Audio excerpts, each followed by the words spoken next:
Bom, agora nós vamos ver como é que nós consultamos ou declaramos movimentações de capital, de capitais estrangeiros dentro de um RDE. Então, após a inclusão do RDE da receptora e após a criação do IA do investidor, eu posso fazer as consultas às diversas movimentações do investimento estrangeiro. Na tela principal, eu digito o número do raiz do CNPJ da receptora, ele exibe a receptora, eu clico em cima da receptora, ele abre o último quadro societário que nós inserimos no RDE. Para criar o RDE, eu tive que incluir um quadro societário. Navegando na tela, aqui embaixo, nós temos uma informação relativa aos investidores não residentes vinculados a esse RDE. E aqui ele traz uma informação. Clicar no RDE para consultar ou declarar movimentação. Quando ele está falando o código do RDE, esse número aqui, que se eu clicar, ele vai abrir a opção para eu consultar ou declarar registros de investimento. E aqui está separado por tipo de movimentação. Então, o primeiro deles é movimentação via câmbio, o segundo é via TIR, o terceiro é via Lei 11.371, investimento em bens, ativos tangíveis ou intangíveis, reaplicação de recursos, recebimentos no exterior e recebimento no país. Lembrando que recebimento é da ótica do investidor não residente. Então, ele recebeu no exterior ou ele recebeu no país. Conforme nós falamos na apresentação, as movimentações via câmbio e as movimentações via TIR, elas são feitas automaticamente, tanto pelo sistema câmbio quanto pelo sistema TIR do Banco Central. Para eu consultar essas movimentações automáticas, eu clico em buscar e ele me traz todas as movimentações cambiais, ou seja, efetuadas via mercado do câmbio, vinculadas a este IA, a esse investidor estrangeiro. Então aqui tem o tipo, número da operação, a data do evento, o tipo de fluxo, o tipo de movimentação e o valor liquidado em moeda nacional. Como se trata de investimento no capital social da empresa, é sempre detalhado em moeda nacional. Lembre-se também que eu comentei com vocês que na planilha tem, ou melhor, na apostila tem uma planilha para que vocês possam fazer os registros das várias movimentações de capitais estrangeiros no capital social de uma empresa nacional. E mais um detalhe, que se eu clicar no número da operação, ele detalha a operação de câmbio, né? Ele traz quem é a instituição financeira, se é compra, se é venda, o valor liquidado em moeda estrangeira, o equivalente em dólar e o valor em moeda nacional e o tipo. Aqui então, consolidadas as informações relativas às operações cambiais. Se eu clicar em TIR e der buscar, também sairia aqui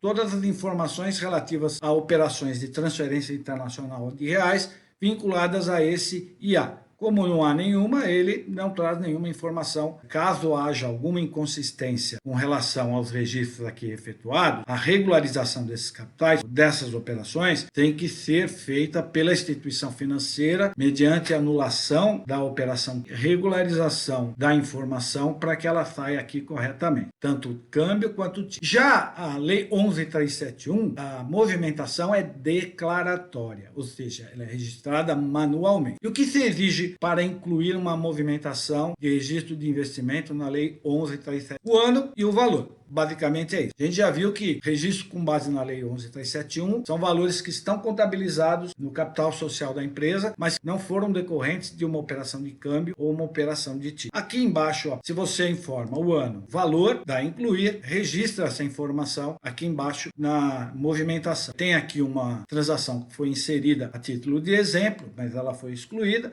que tem o ano da contabilização, o valor e a data de registro. Investimento em bens tem duas origens: tangível, ou seja, investimento através de mercadorias importadas, ou intangível, através de serviços e outros intangíveis, como arrendamento mercantil, como importação de tecnologia, importação de serviços, por aí vai. Então eu tenho que definir qual dos dois tipos de bem que é, informar a moeda do investimento, que geralmente está associada à moeda da DI ou à moeda da importação do intangível, o valor da moeda, ou seja, o valor que eu estou integralizando no capital social da empresa, a data da integralização, ou seja, a data que investido no capital social da empresa, e o valor em moeda nacional da integralização. Lembrando, pessoal, a data da integralização está associada à data do evento societário de aumento de capital mediante a integralização de capital por bens ou por intangível. Você clica em incluir e ele vai detalhar a operação aqui embaixo. Uma coisa importante para lembrar é que quando eu seleciono tangível, eu tenho que informar o número da DI ou das DIs vinculadas a esta integralização de capital. E essas DIs, o número dessas DIs, são consistidas junto com o sistema Syscomex. Se for no caso de intangível, eu tenho que informar a fatura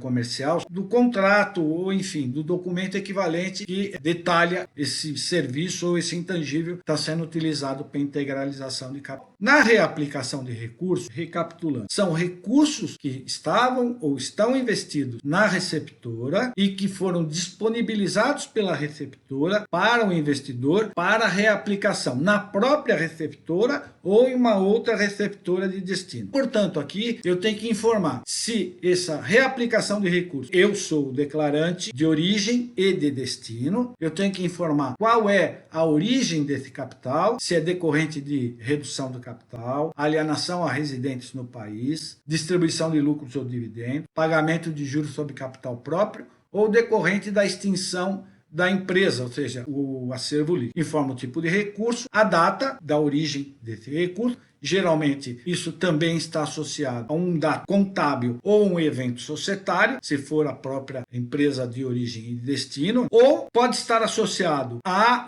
um ato societário da receptora de destino, partindo da premissa de que ele está utilizando esse recurso para aumentar o capital social de uma outra empresa no Brasil. Que neste caso, tanto a receptora declarante de origem quanto a receptora declarante de destino tem que informar, declarar que estão uma pagando, que é a origem, e a outra recebendo, que é a de destino. E se for a declarante origem e destino, ela declara que ela própria é origem e destino. Forma a data, portanto, como vimos, do ato societário ou da data da contabilização e o valor em reais. Clico em incluir e ele detalha essa informação. Por exemplo, incluir uma simulação de reaplicação de lucro. Essa reaplicação de lucros foi feita na própria declarante de origem. Informei a data, informei o valor e o próprio sistema já calculou o valor correspondente na moeda estrangeira. Lembrando que esse investidor só tem investimentos via câmbio, como a gente viu no detalhamento. Vamos falar sobre recebimento no exterior. Primeira informação que aparece quando você está declarando recebimento no exterior, no caso,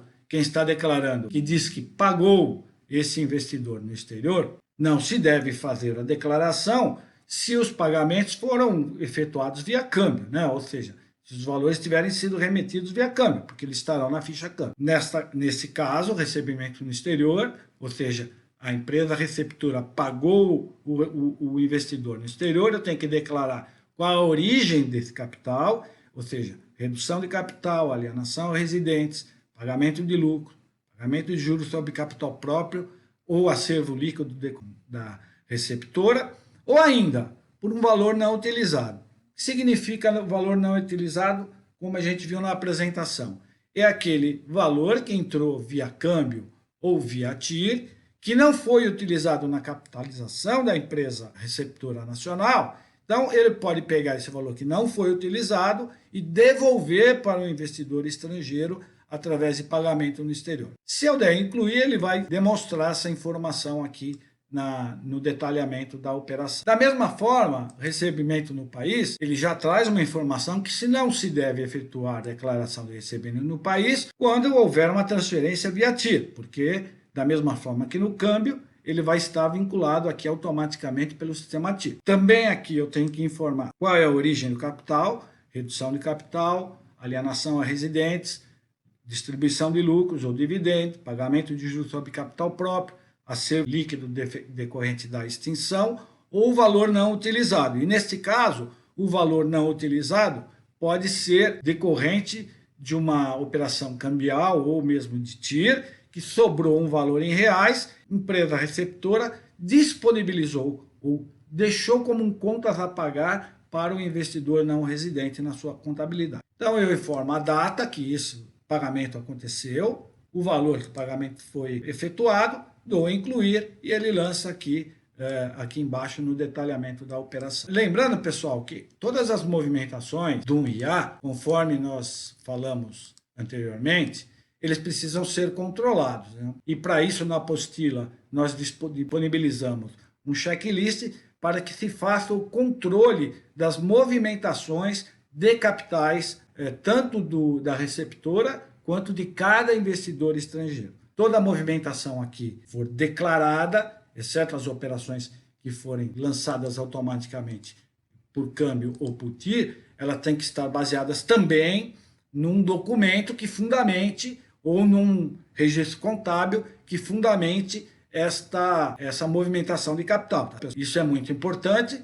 porque o Bacen pode solicitar documentos que comprovem as movimentações declaradas, principalmente a de reaplicação de recursos, recebimento no exterior e recebimento no país.